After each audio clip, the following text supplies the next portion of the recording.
Minute. വല്യമ്മ പണിക്ക് ആളെന്ന്.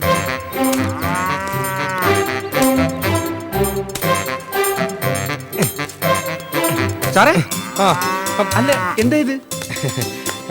ഇതൊരു എക്സസൈസ്, വെറുതെ. മണ്ണ് വെട്ടി നല്ല പരിചയമുള്ള ആളെ പോലെ തോന്നുന്നു. നല്ല പെർഫെക്ഷൻ. അത് ഇതെന്റെ ഒരു ഹോബിയാ. കുടുംബത്തിലാരെങ്കിലും മണ്ണ് വെട്ടുണ്ടായിരുന്നു? ഇല്ല. എന്താ അങ്ങനെ ചോദിച്ചേ? അല്ല, നല്ല പരിചയവും കൈത്തഴക്കവും ഫീൽ ചെയ്യുന്നു. അത് ഈ ഹോബി ഇങ്ങനെ ചെയ്ത് അതിലങ്ങ് എക്സ്പേർട്ട് ആയി പോയി, അതാ. എന്താ നോക്കുന്നേ? ഏയ്, വീട്ടില് 4 കാറുണ്ടെന്നാണല്ലോ സതി ചേച്ചി പറഞ്ഞത്. അല്ല, കാറൊക്കെ എവിടെ? വരും, ഒന്നൊന്നായി വരും. ഈ ബിസിനസിന് വേണ്ടി ഓടിക്കൊണ്ടിരിക്കുകയാണ്. അതുകൊണ്ടാ. ബിസിനസ് എന്ന് വെച്ചാ എന്ത് ബിസിനസ്? ഒരുപാട് ബിസിനസ് ഉണ്ട്. എന്തോ അഗ്രോ കോർപ്പറേഷന്റെ കാര്യം മുമ്പ് പറഞ്ഞിരുന്നില്ലേ? അവിടെയാണ് പ്രധാന ജോലി. അതിന്റെ ഹെഡ് ഓഫീസ് എവിടാ? പറമ്പില്. പറമ്പില്ല, അതെവിടാ? പറമ്പ് ഒരു സ്ഥലപ്പേരാ. ഏത് ജില്ലയില്? ഏത് ജില്ലയിലാണെന്ന് ഞാനും അങ്ങ് മറന്നുപോയി. സ്വന്തം ഓഫീസ് എവിടെയാണെന്ന് മറന്നുപോയോ? അല്ല, ഒരുപാട് കാര്യങ്ങളാണല്ലോ തലയില്. അല്ല, അതിരിക്കട്ടെ. ചേച്ചി പുറത്തെങ്ങാണ്ട് പോയിരിക്കുകയാണല്ലേ? പശുവിന് പിണ്ണാക്ക് കൊടുക്കാൻ സമയമായി. എന്ത്? അല്ല, പശുവിന് പിണ്ണാക്കേ ഭക്ഷണം കൊടുക്കാനുള്ള നേരമായെന്ന്. അക്കാര്യങ്ങളൊക്കെ കൃത്യമായിട്ട് അറിയാല്ലേ? ഇത് ഹോബി ആയിരിക്കും അല്ലേ? അല്ല, ഇതും എൻ്റെ ഒരു ഹോബിയാണ്. പിന്നെ ലാലുക്കുട്ടൻ സമ്മതിച്ചാൽ, അയ്യോ സോറി, എനിക്ക് സന്തോഷത്തോടെ എൻ്റെ ഹോബി ചെയ്യാം. ചേട്ടൻ്റെ ഹോബി നടക്കട്ടെ. അല്ല, പിണ്ണാക്ക അല്ല, പശുവിന് കൊടുക്കാനുള്ള പിണ്ണാക്ക് എവിടെ ഇരിക്കുന്നത്? സാർ വാ, ഞാൻ കാണിച്ചു തരാം. വാ.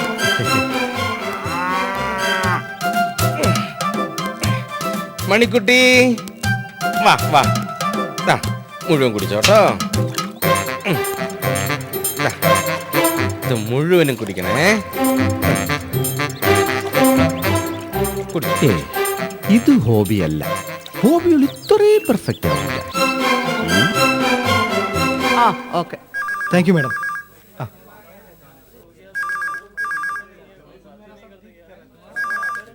ഇതാ. അയ്യേ, എനിക്ക് വേണ്ട. കുട്ടിക്ക് തരാൻ വന്നതല്ല, പണയമ്മയ്ക്ക് വന്നതാ. ഇതാ. ആരുടെ മാലയാ? എന്താ? അല്ല, ഭാര്യയുടെ ആണോ സഹോദരിയുടെ ആണോ? ഭാര്യയുടെയാ. എന്താ? കഷ്ടമുണ്ട് കേട്ടോ. ഇതൊക്കെ പാപമാണ്. ഭാര്യമാർ എത്ര ആഗ്രഹിച്ചിട്ടാണെന്നോ മാലയും വളയൊക്കെ ദേഹത്തിട്ടേക്കുന്നത്. അതൊക്കെ വാങ്ങിച്ചോണ്ട് പോയി പണയം വെക്കാന്ന് പറയുന്നത് കഷ്ടമാണ് കേട്ടോ. Hello sir, sir.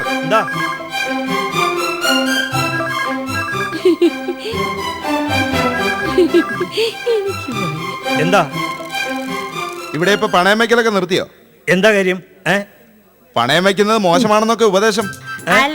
എന്താ കുട്ടി ഇത്? എന്റെ മാനേജർ സാർ, നമ്മൾ ഒരാൾക്കൊരു ഉദ്യോഗം കൊടുക്കുമ്പോ ആ ആൾക്ക് അതിന് അർഹതയുണ്ടോ നോക്കിയിട്ടല്ലേ ഉദ്യോഗം കൊടുക്കാൻ. അതിങ്ങ് തരണം, ഞാനിപ്പോ കാണിച്ചു തരാം സാർ. ഇങ്ങ് തരണം, കൊണ്ടുപോയി ഒന്ന് ഒരച്ച് നോക്കട്ടെ. ആദ്യം കല്ലിലാണേ. അതൊക്കെ എനിക്കറിയാം സാർ, സാറെല്ലാം പറഞ്ഞു തന്നിട്ടില്ലേ? അയ്യോ പതുക്കെ. അയ്യോ, സ്വർണ്ണമാണെന്ന് നിങ്ങൾക്കറിയാം. ഞങ്ങൾക്ക് സ്വർണ്ണമാണെന്ന് ഉറച്ചാലല്ലേ അറിയാൻ പറ്റൂ. എന്ത്? അയ്യോ, എന്റെ മാല. ഒന്നും പറ്റില്ല സാർ, കരുതുന്ന പോലെ ഒന്നും പറ്റില്ല. അതേ കണ്ട, നല്ല സ്വർണ്ണമാണ്, പക്ഷെ കൊളുത്ത് ശരിയല്ല. കൊളുത്തേ, അതാ ഞാൻ പറഞ്ഞ സ്ട്രോങ് ആയിരിക്കണമെന്ന്. ഒരവസരം കൊടുത്താ ഞാൻ ഇപ്പൊ ശരിയാ. ഇപ്പൊ 2 കഷ്ണം. വെള്ളം. ലീലാവതി കഴിക്കുന്നില്ലെന്ന് ചോദിച്ചേ. ചേച്ചി ഊണ് കഴിക്കുന്നില്ലേ? ഞാന് ഡയറ്റിംഗ് മണിയണ്ട. ആഹാരം വെട്ടിവലിച്ച് കഴിക്കാനല്ല, നിയന്ത്രിക്കാൻ ആദ്യം പഠിക്കണ്ടേ. മണിയണ്ടോ? എന്തോ? ഇനി വാ മണിയണ്ട. വീട്ടില് നേരാമണ്ണ ഒന്നും കഴിക്കാനില്ലാത്തവർ അങ്ങനൊക്കെ പറയും മണിയണ്ട. മണിയണ്ട, എന്തോ? ഞങ്ങളുടെ കുടുംബത്തിലെ വെറുതെ കളഞ്ഞ ആഹാരം ഉണ്ടായിരുന്നെങ്കിൽ ഇന്ന് എത്യോപ്യ എന്നൊക്കെ പറയുന്ന രാജ്യത്തെ പട്ടിണി മാറ്റാൻ. മണിയണ്ട, എന്തോ? ജോലിക്കിടെ ഉറങ്ങിയ ഇതാ കുഴപ്പം. എന്തെങ്കിലുമൊക്കെ ഇങ്ങനെ സ്വപ്നം കാണുമേ. എന്തോ? ലീലാവതി നടക്കുന്ന സ്വപ്നവേ കാണാറുള്ളൂ. മണിയുണ്ടോ? എന്തോ? സ്വപ്നം കണ്ട് അങ്ങനെ ഇറങ്ങി നടക്കും. അങ്ങനെ നടക്കുന്ന സ്വപ്നം. മണിയണ്ട, എന്റെ ഭർത്താവിന്റെ വീട്ടിലെ 3 ആനകളുണ്ടായിരുന്നു. മണികണ്ട, എന്തോ ഭർത്താവിനെ കൂട്ടിച്ചേർത്ത് 4 ആന. അത് സാധാരണ ആനയല്ല, കുഴിയാന. ദേ, എന്റെ ഭർത്താവിനെ പറഞ്ഞാലുണ്ടല്ലോ ഓ. അല്ല പി കളിയാക്കല്ലേ? എന്റെ ഒരു കൈ കൊണ്ട് സംസാരിച്ചിട്ടുണ്ടല്ലോ. കൈ ചൂണ്ടി കൂടെ ആ, കൈ ചൂണ്ടാ. എന്നെ ചൂണ്ടിയാ ഞാൻ ആ, എന്നാ അവിടെ ചൂണ്ടിക്കോ. സംസാരിക്കുന്നത്. ആനയെ പറഞ്ഞപ്പോ നിനക്ക് ഫീൽ എനിക്ക് feel ചെയ്യുന്ന ചെയ്യും. അയ്യോ എന്തൊരൊച്ചയാണിത്. ആ. സാർ, അത് ചിലരുടെ നാവിന്റെ കുഴപ്പമാണ് സാർ. ആ, ഇക്കണക്കിന് പോവാണെങ്കിൽ ചിലരുടെ പല്ലിനും കുഴപ്പമുണ്ടാവും. ആഹാ. ആ. അപ്പൊ നീയാണ് ഈ ഓഫീസിലെ അതെ, ഞാനാ ഈ ഓഫീസിലെ പല്ല് മോളെ. കടിക്കുന്നത്. പോടി, ചോളയ്ക്ക് പല്ല് കടിക്കുന്നത്. ഞാൻ തരാം. ആ, നിർത്തി. അളിയ, ആ രമേശിന്റെ പ്രശ്നം ഉണ്ടല്ലോ, അതങ്ങ് സെറ്റിൽ ചെയ്യാനാണ് നല്ലത്. അല്ലെങ്കിൽ അളിയന്റെ ഇമേജിനെ ഭയങ്കരമായിട്ട് ബാധിക്കുന്നേ. ആ എന്റെ ഇമേജിന്റെ കാര്യം ഞാൻ നോക്കിക്കോളാം. അയ്യോ അളിയ, അങ്ങനെയല്ല. അവന് രാഷ്ട്രീയപരമായിട്ടൊക്കെ ഭയങ്കര പിടിപാടാണ്. അവൻ ഈ വീടിന്റെ നടയിൽ മുദ്രാവാക്യമൊക്കെ വിളിച്ചോണ്ട് നിൽക്കാന്ന് വെച്ചാ അതിന്റെ ക്ഷീണം നമുക്കാണ്. അതുമല്ല, അവൻ രണ്ടും കൽപ്പിച്ച് ഇറങ്ങിയിരിക്കുന്നത്. ഇനി എന്തൊക്കെ ഭീഷണി ഉണ്ടെങ്കിലും ശരി, അവന് കാശ് കൊടുക്കുന്ന പ്രശ്നമില്ല. അയ്യോ അളിയ, അങ്ങനെ അർത്ഥമുറിച്ചൊന്നും പറയരുത്. അവനൊരു നിത്യശല്യക്കാരനായിട്ട് മാറുന്നേ, നിത്യശല്യക്കാരനായിട്ട്. ആ ശല്യം ഞാൻ സഹിച്ചോളാം. നിങ്ങൾ എല്ലാം കൂടെ എന്നെ കുത്തുവാള എടുപ്പിച്ച് അടങ്ങൂല്ലേ? അളിയ, ഓരോ നിമിഷവും ഞാൻ അളിയ മന്ത്രം ജപിച്ചുകൊണ്ടാണ് ഇവിടെ കഴിയുന്നത്.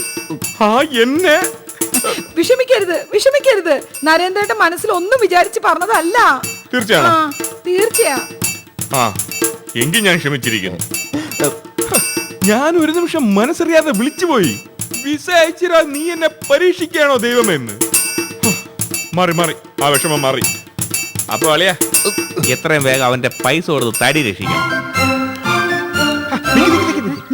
ചേട്ടത്തി, ഇതൊക്കെ ഒരു ടെക്നിക്കാണ്, ഞാൻ കൈകാര്യം ചെയ്യാം. മാറി വെല്ലടിക്കട്ടെ.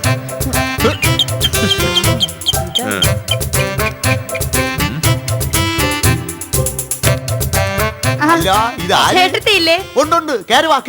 ശരി. ചേട്ടത്തിയേ, ഇത് ആരാ വന്നേക്കുന്നേ നോക്കിയേ. ആരാടാ?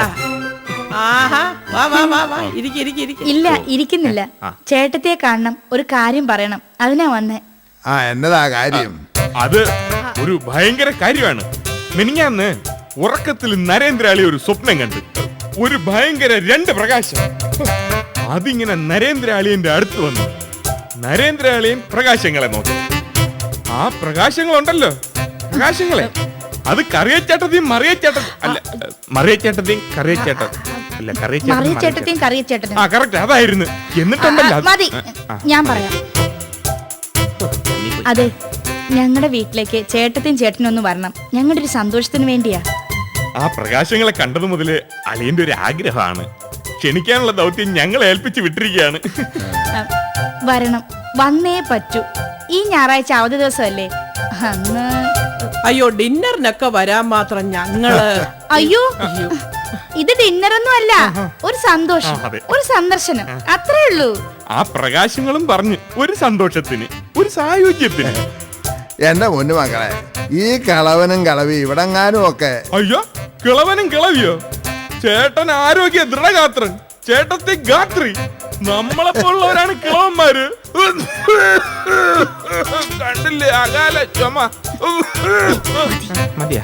ഓ, കൂടുതൽ എതിർത്തൊന്നും പറയരുത്. ഞങ്ങളോട് ഇഷ്ടമുണ്ടെങ്കിൽ വരണം.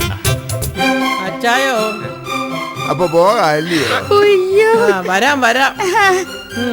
വരട്ടെ എന്നാല്. വരണേ. ഉം.